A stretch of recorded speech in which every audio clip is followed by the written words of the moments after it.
योगी सरकार में deputy CM और मंत्रियों की नहीं है सुनवाई। आईएएस लॉबी की तानाशाही पर डिप्टी सीएम नाराज। योगी आदित्यनाथ की सरकार में ज्यादातर कैबिनेट मंत्री और डिप्टी सीएम सिर्फ नाम की कुर्सी वाले हैं। सारे विभागों की असली ताकत उन विभागों के बड़े बाबू यानी आईएएस अधिकारियों, अपर मुख्य सचिव और मुख्य सचिवों के हाथ में है। मंत्रियों को भी जरूरी कामों, कार्यकर्ताओं और पदाधिकारियों के कामों के लिए इन अधिकारियों को बार बार कहना पड़ता है। उसके बाद भी अधिकारी मंत्रियों की अधिकांश बातों को नहीं मानते। यह दर्द उत्तर प्रदेश के लगभग सभी मंत्रियों का है। हालांकि इस बात को खुलकर कहने की हिम्मत मंत्रियों में नहीं है।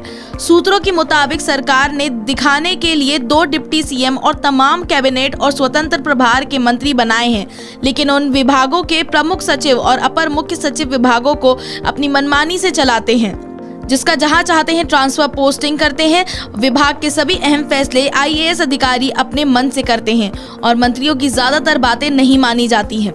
जानकार सूत्रों के मुताबिक सरकार में यह कार्यशैली तो कई वर्षों से बनी हुई है, लेकिन ज्यादातर मंत्री कार्यवाही के डर से इन बातों को कभी खुलकर नहीं कहते।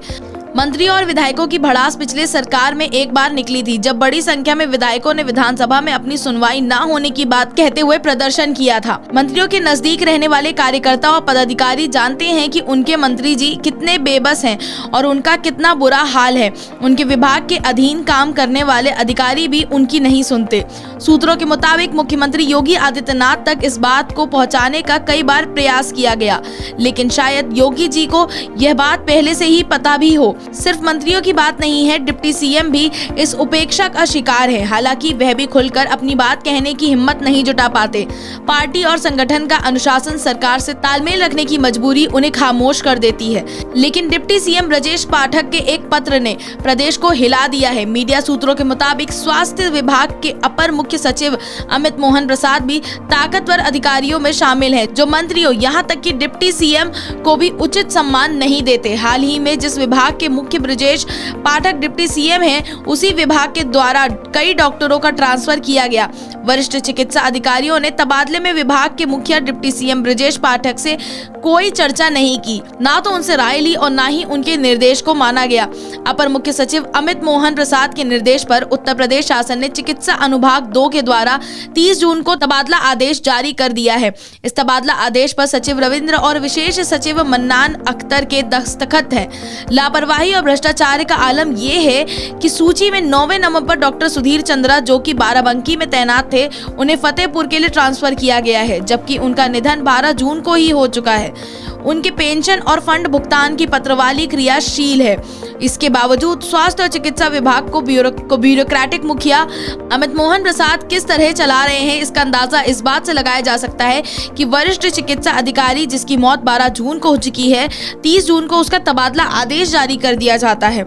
डिप्टी सीएम ब्रजेश पाठक जिस विभाग के मुखिया हैं, उस विभाग में अधिकारी उनकी नहीं सुनते। इस बात का खुलासा ब्रजेश पाठक एक पत्र से हो रहा है, जो सोशल मीडिया पर जबरदस्त तरीके से वायरल हो रहा है। ब्रजेश पाठक ने अपर मुख्य सचिव चिकित्सा एवं स्वास्थ्य अमित मोहन प्रसाद को एक पत्र भेजकर वर्तमान सत्र में किए गए सभी तबादलों पर आपत्ति जताई है और तबादलों पर स्थानांतरण नीति का पालन न करने का यानी साफ तौर पर भ्रष्टाचार का आरोप लगाया है, जिससे स्पष्ट होता है कि डिप्टी सीएम के विभाग में खुद की सुनवाई नहीं होती। अधिकारी मनचाहे ढंग से विभाग के बड़े फैसले ले रहे हैं और मेडिकल अफसरों में तबादले मनमानी तरीके से किए जा रहे हैं। ब्रजेश पाठक ने गलत तरीके से हुए तबादलों पर आवाज बुलंद करके योगी सरकार में अफसरों की मनमानी पर एक बड़ा सवाल खड़ा कर दिया है। साथ ही उन्होंने सरकार में मंत्रियों और डिप्टी सीएम की कमजोर हालत को भी उजागर कर दिया है।